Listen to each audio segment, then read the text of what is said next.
T ದೇವೇಗೌಡರಿಗೆ ಶಾಸಕಾಂಗದ ಪಕ್ಷದ ನಾಯಕನೂ ಕೊಡಲ್ಲ. ಟಿ ದೇವೇಗೌಡರಿಗೆ ಅಂಥ ಕಾಲದಲ್ಲೇ ಅವರು ಸಹಕಾರ ಮಂತ್ರಿ ಕೊಡುವಂದಾಗಲೇ ಉನ್ನತ ಖಾತೆ ತಗೊಂಡ್ರು ಮನೆಗೆ ಹೋಗುವಂತ ಅಂದವರು. ಇವ್ರನ್ನೇನಪ್ಪ ಅಂತಂದ್ರೆ ಕೌಂಟ್ಗೆ ಇಟ್ಕೊಂಡಿರೋದು, MLA ಕೌಂಟ್ಗೆ 19 ಜನ ಅನ್ನೋದಕ್ಕೆ ಇಟ್ಕೊಂಡಿರೋದು.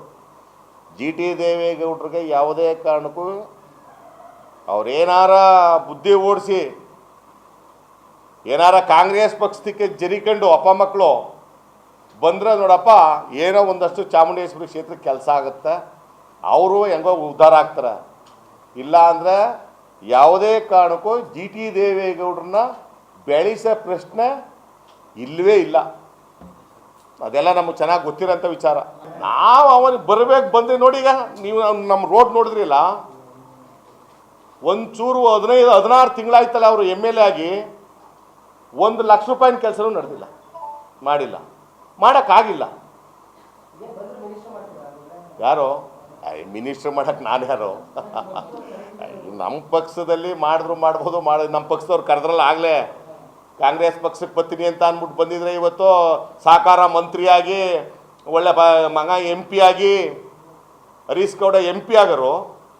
ಟಿ ದೇವೇಗೌಡರು ಕಾಂಗ್ರೆಸ್ ಬಂದಿದ್ರೆ ಗೆದ್ದು ಸಹಕಾರ ಮಂತ್ರಿ ಆಗರು, ಒಳ್ಳೆ ಕೆಲಸ ಮಾಡ್ಬೋದಾಯ್ತು. ಕರೆ ನಿಲ್ವಾಗ DK ಸಾಹೇಬರು, ಸಿದ್ದರಾಮಯ್ಯ ಸಾಹೇಬರು.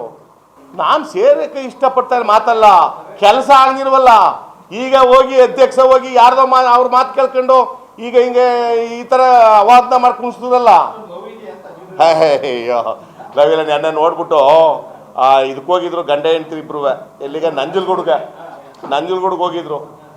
ಈ ಟಿ ದೇವೇಗೌಡರು ಪೇಸ್ ಕಟ್ ನೋಡಿದ್ರಿ ಈಗ ಹೆಂಗಿದೆ? ಆ ರವ ಎಲ್ಲಿದೆ, ಆ ಕಿಡಿ ಎಲ್ಲಿದೆ? ನಾನು ಹತ್ರದಲ್ಲಿ ಇದ್ದವನಲ್ವಾ. ಯಾವಾಗಲೂ ಹೊಟ್ಟೆ ತುಂಬ ಊಟ ಇದ್ದರೆ ಶಕ್ತಿಯಾಗಿ ಮಾತಾಡ್ಬೋದಣ್ಣ.